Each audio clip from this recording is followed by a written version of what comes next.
আসা শুরু হয়ে যাবে।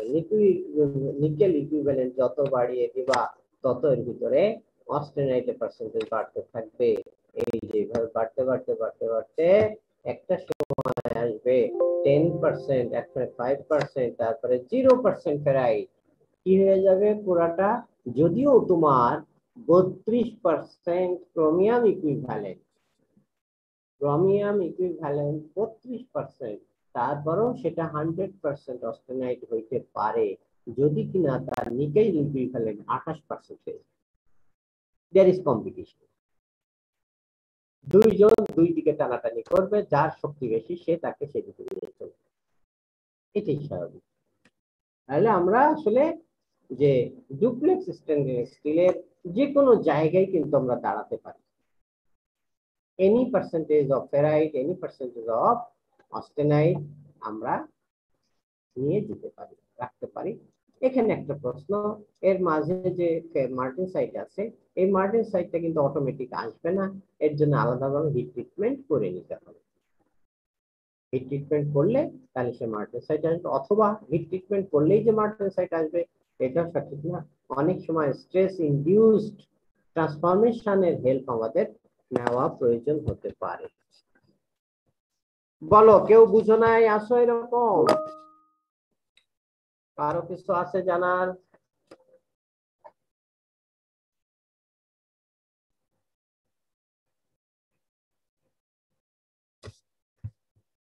এনিবডি?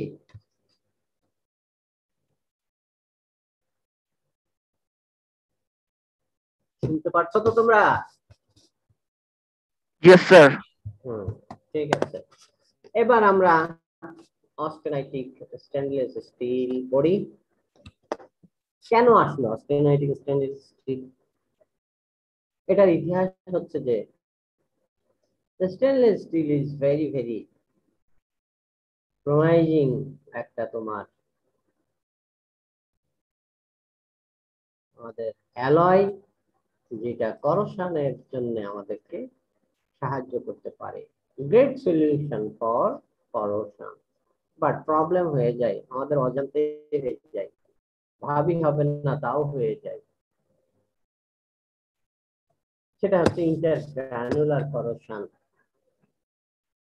অথবা সেন্সিটাইজেশন।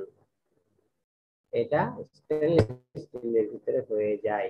ফেরাইটিক, বিশেষ করে ফেরাইটিক স্টেনলেস স্টিলে এটা খুবই সচরাচর ঘটনা। হ্যাঁ, everyday problem, sensitisation or intercranial corrosion in ferritic stainless steel, যার ভিতরে ক্রোমিয়াম থাকে। কিভাবে হয়? বিভিন্ন কারণে, during cooling, during tempering, during forming. Forming এবার কি সমস্যা হলো? হ্যাঁ, ফার্মিং এ দেখবা কোন একটা রডকে তুমি যখন, একটা চিকন রডকে নিয়ে তুমি বাঁকিয়ে ফেলবা, যে জায়গায় বাঁকিয়েছো সাথে সাথে হাত দিবা, হাত দিয়ে দেখবা তোমার হাতটা উড়ে যাওয়ার মতো হয়ে যাবে। কারণ আগে তো রুম টেম্পারেচার ছিল, এখন হিট করতে যাচ্ছে বিকজ অফ ডিফর্মেশন। এই বাঁকানোর জন্য যে এনার্জি তুমি অ্যাপ্লাই দিয়েছো, সেই এনার্জি বলা হয়, সেই এনার্জি 90% সে হিট এনার্জিতে ট্রান্সফার হয়। হিট এনার্জিতে ট্রান্সফার হয়ে ওই লোকালাইজড হিট তৈরি করে।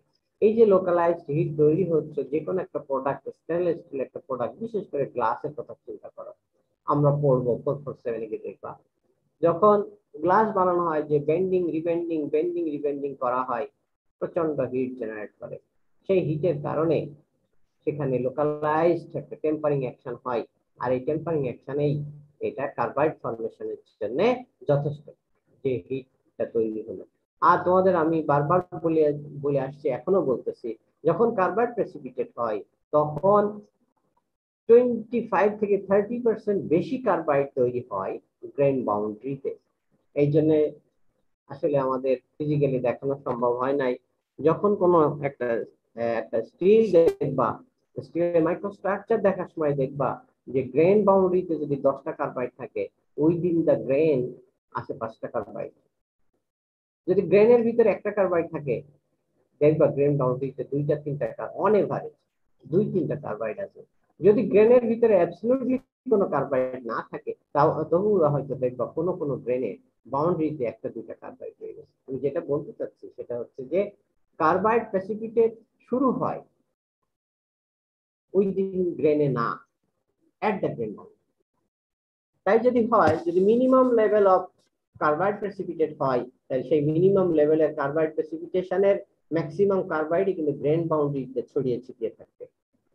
তাই যদি হয়, তাহলে এই যে কার্বাইডের ভিতরে যে ক্রোমিয়াম পার্সেন্টেজ অনেক হাই, 47, 48, 50%, 66% পর্যন্ত ক্রোমিয়াম থাকতে পারে একটা কার্বাইড পার্টিকেলের ভিতরে। তাহলে এই যে এত পার্সেন্ট ক্রোমিয়াম একটা কার্বাইড পার্টিকেল নিয়ে নিল, সে কিন্তু আশেপাশের জায়গা থেকে নিয়ে নিয়েছে। ফলে আশেপাশে গ্রেন বাউন্ডারির আশেপাশে ম্যাট্রিক্সে অথবা ফেরাইট যে গ্রেনের ভিতরে, সেই ফেরাইটই আছে, নো প্রবলেম, বাট তার ভিতরে not protected by chromium, because chromium ওখান থেকে বেরিয়ে চলে এসেছে।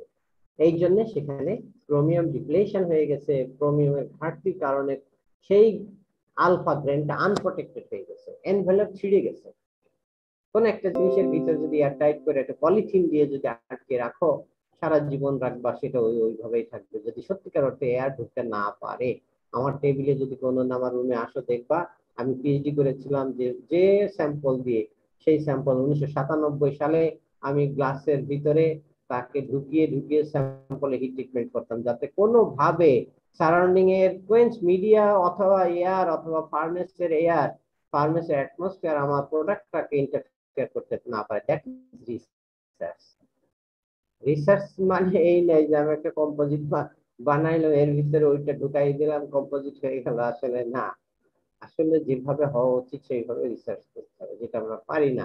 আমার শুধু স্যাম্পল তৈরি করতে লাগছিল 3.5 লক্ষ টাকা, শুধু গ্লাস টিউবের ভিতরে হান্ড্রেডস অফ স্যাম্পল। হ্যাঁ, আমি যে স্যাম্পল বানিয়েছিলাম সেই স্যাম্পল দিয়ে পিএইচডি করে এসে আমি আরো 2জন ছেলেরে বাকি স্যাম্পল গুলো নিয়ে এসেছিলাম দেশে, সেইটা দিয়ে 2জনের মাস্টার্স হয়ে গেছে। এখনো আমার কাছে স্যাম্পল আছে। কত স্যাম্পল বানিয়েছিলাম, একটা স্যাম্পল ঢোকাইতে 20 পাউন্ড লাগে। গ্লাস টিউবের ভিতরে একটা স্যাম্পল ঢোকাইতে 20 পাউন্ড করে খরচ হয়, 2000 টাকা। এবার হিসাব করো। আর প্রত্যেকটা কন্ডিশনে আমাকে টেস্ট করতে হতো, একটা টেস্ট না, মিনিমাম 10 টেস্ট করতে হবে। কারণ তোমাকে আবার Gaussian distribution, normal distribution, plane paper, probability curve, এগুলো সব ড্র করতে হবে, করে করে দেখতে হবে। স্যার যাই হোক। স্যার আমাদের তো 12টা থেকে সিটি শুরু হবে। হ্যাঁ স্যার আমাদের স্যার এই 12টা থেকে সিটি শুরু হবে একটা। হ্যাঁ হ্যাঁ 57 বেজে গেছে তো একটু হ্যাঁ হ্যাঁ সরি স্যার ডিস্টার্ব করার জন্য। আমি শেষের দিকে যাচ্ছি, শেষ হয়ে গেছে। যেটা বলছিলাম গ্রেন বাউন্ডারিতে, হ্যাঁ, গ্রেন বাউন্ডারিতে প্রেসিপিটেট করে যেতে পারে। এই গ্রেন যদি পড়ে যায় তাহলে কি হবে, ক্রোমিয়ামের ডিপ্লেশন ঘটে গেল এবং সেখানে করশন হয়ে গেল। এটা আমরা অনেক ভাবে এটা থামাইতে পারি। এক হচ্ছে, যদি কার্বাইড তৈরি করার এলিমেন্ট কি, কার্বন। কার্বন যদি না থাকে তাহলে কার্বাইড অ্যাবসলিউটলি হবে না, তখন ইন্টারমিডিয়েট কম্পাউন্ড হবে। তাহলে as minimum as possible carbon রাখতে হবে। আরেকটা হইতে পারে আমাদের সমাধান, সেটা হচ্ছে যে অন্য ক্রোমিয়ামের চেয়েও যদি স্ট্রং কার্বাইড ফর্মিং এলিমেন্ট আমি দিতে পারি, সেই কার্বাইড ফর্মিং এলিমেন্ট দিয়ে দিলে ক্রোমিয়াম ঠকে যাবে কম্পিটিশনে, ক্রোমিয়াম কার্বন পাবে না, টাইটানিয়াম কার্বন সব নিয়ে নিবে, নায়োবিয়াম কার্বাইড সব নিয়ে নিবে। নিয়ে নিলে কি হবে, নিয়ে নিলে লাভ হয়ে গেল আমার। ক্রোমিয়ামে থেকে গেল, সে ফেরাইটের গার্ড, ফেরাইটকে গার্ড দিয়ে সে রেখে দিল, প্রোটেক্ট করে রাখলো, মাঝখান থেকে কার্বন বেরিয়ে চলে গেল, আর কার্বাইড তৈরি করলো না। এইভাবে আমরা করতে পারি। এই ডায়াগ্রামটা আমাদের হিট ট্রিটমেন্টের ডায়াগ্রাম। কখন কোন জায়গায় টেম্পারিং করলে কি কি আসবে, কখন মার্টেনসাইটিক আসবে, কখন এপসাইলন কার্বাইড আসবে, হ্যাঁ, কখন ডিফর্মেশন ইনডিউস মার্টেনসাইট হবে, এই ডায়াগ্রামে সব বলা আছে। এটা আমরা আগেও পড়েছি, এরকম ডায়াগ্রাম তোমরা দেখলেই পারবা। এটা হিট ট্রিটমেন্টের ডায়াগ্রাম ফর অস্টেনাইট স্টেনলেস স্টিল। এরপরে আসতেছে অ্যানিলিং। এগুলি কি পড়ানোর কিছু নেই, সলিউশন অ্যানিলিং। তারপরে অ্যানিলিং এ কি হয়, কোন টেম্পারেচারে করবো, অ্যানিলিং কারে কয়, এগুলি কি নতুন কিছু? নতুন কিছু না। এই পর্যন্ত আমরা পড়লাম। অ্যানিলিং এর জন্য ফিক্সড টেম্পারেচার থাকবে।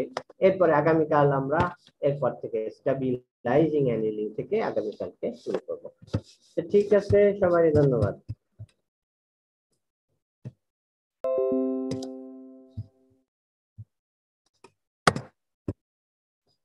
Recording